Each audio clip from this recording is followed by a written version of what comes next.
Hi, I'm Michael Smith. Nice to meet you. Hi, I'm Harriet. Nice to meet you. Nice to I'm meet you. Charlotte.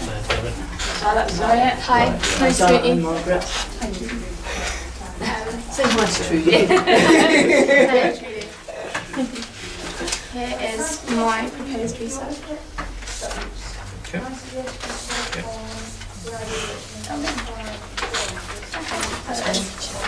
Charlotte, you missed your name off then. Oh God. Okay, it's on that one. Oh, good. I'm sorry.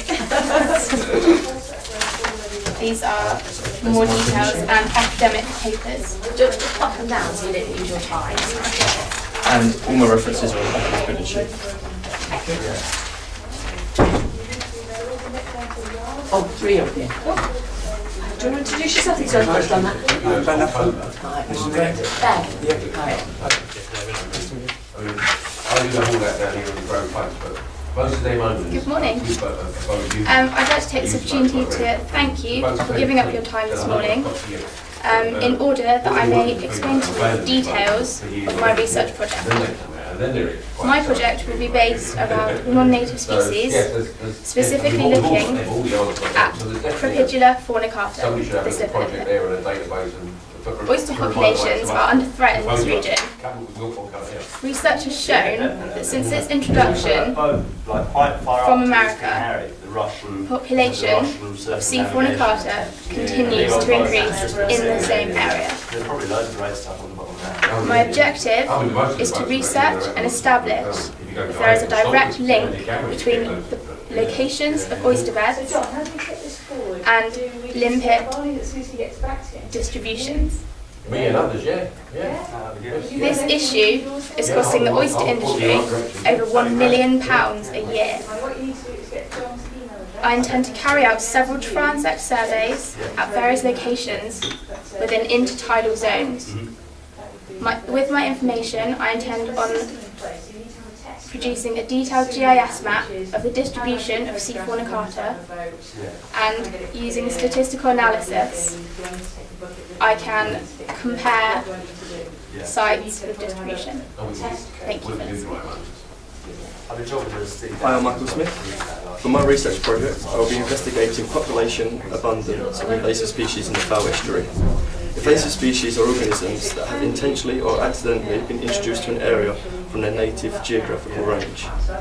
They are very important to research as invasive species can have many negative effects on the local area that range from displacement of native plants and animals by competing for food, space or light, or by directly predating on the native wildlife. As Falmouth is an internationally used harbour, the risk of invasive species being introduced is very high and can pose a very real threat. The research that I wish to conduct will monitor the number of invasives in the area. I will do this by carrying out 5 transit surveys on each side of the river, once a month for a minimum of 4 months, to gain sufficient data. I'll then make a comparison to see which side of the river has been greatly affected.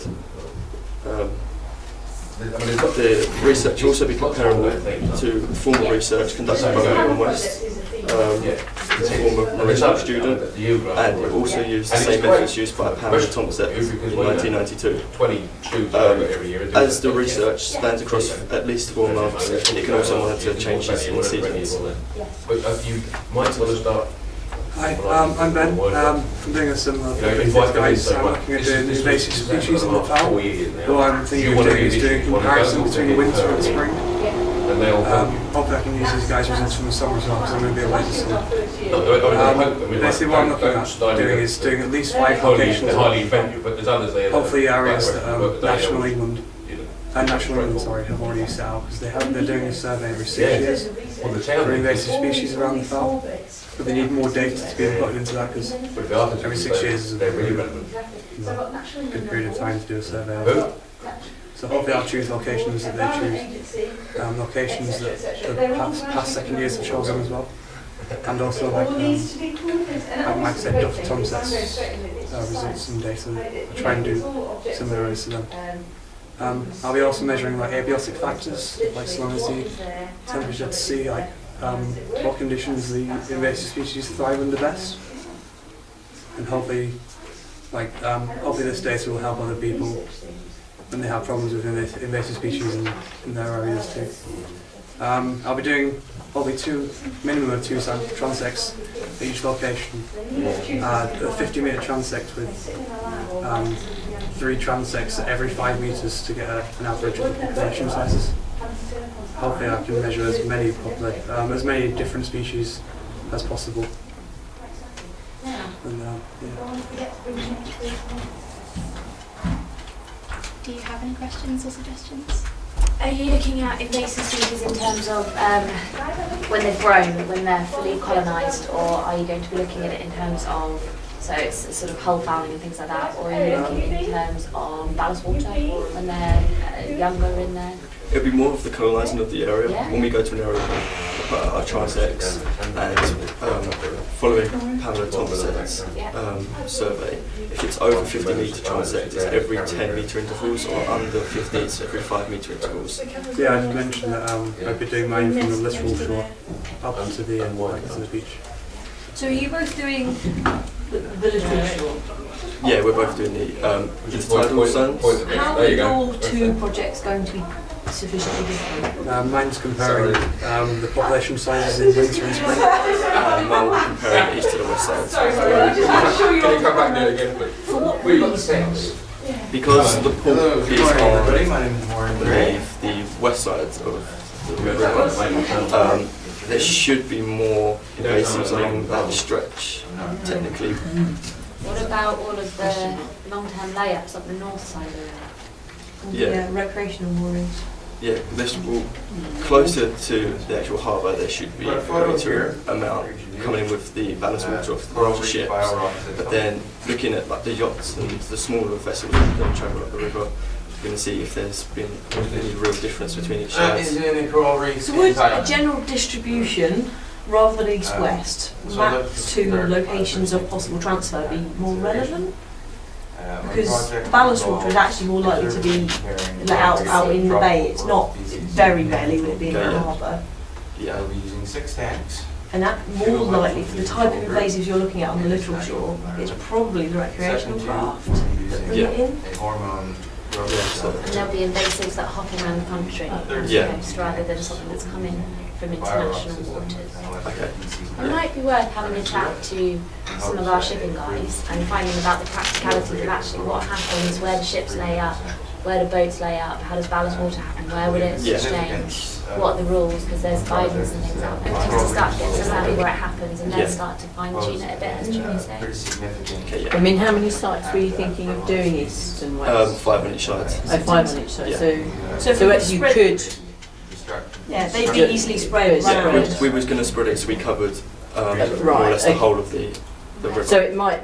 Regions It's not provide compatible Yeah. east to west, but information, maybe your balance, then the Yeah. tidal. Yeah, with that data, if we cover enough of the river, we can cover more of like the salt water compared to the fresh water from the source, different sources. So, Ben, for yours, what would be the benefit of comparing winter and spring, other than that it's easier for you to do? I feel that You must be going somewhere nice. the conditions, Yes. the conditions of the seasons obviously change. The abiotic factors are going to change. So I think a good thing to do is see what conditions the invasive species thrive in the best. So people who do have problems with them can start to know what conditions not to keep them in, or like how to if the cargo ships are bringing in stuff that is helping them thrive better, then we can like the data we'll get will help tell the shipping companies what protocols to take, what plans to take to help stop invasive species. Is that a meaningful time to grow properly? I'll let you do that. As a rule, Something that you might think about as a sort of a final product then, if you're thinking about perhaps giving your information to shipping companies, would be perhaps a guidance document that a port around the country could perhaps put on their website or something to sort of say, well, you know, we saw a lot of difference in spring, we saw a lot of difference out to sea or what have you. We would suggest it was this amount of water that you exchange your ballast in, or don't do it on a spring tide, or don't do it in June. Yeah. Have any of you spoken to Cornwall Wildlife Trust? Not yet, but we can do before we start the programme. Because they've just started a massive project of getting recreational boat owners to look at invasive species. Yeah, they were looking at putting panels on their boats directly, so engaging the boat owners directly. Yeah, we also had a chat with Claire yesterday. She suggested that we all get in touch with boat owners and see if we can ask them. I'd be concerned that you'd be trading on Cornwall Wildlife Trust toes if you haven't started it from what they want rather than what you want. So I think that would definitely be a place to go, because I'm concerned at the moment you two stuff is still far too similar. Okay, yeah. Because I'm not convinced by winter producing much different to summer, other than the fact you won't find it much. Yes, I think once they've got an invasive species, it's just going to go through its life cycle. You're just Yeah, going to be looking at life the cycle winter stage of the life differences. cycle rather than any changes in distribution. They're not going to shift their distribution between summer and winter. It would be more interesting to, I don't know how many sites Natural England look at in their 6-year survey. Would it be, how many would that be between you to split it up, for example? Sites. Yeah.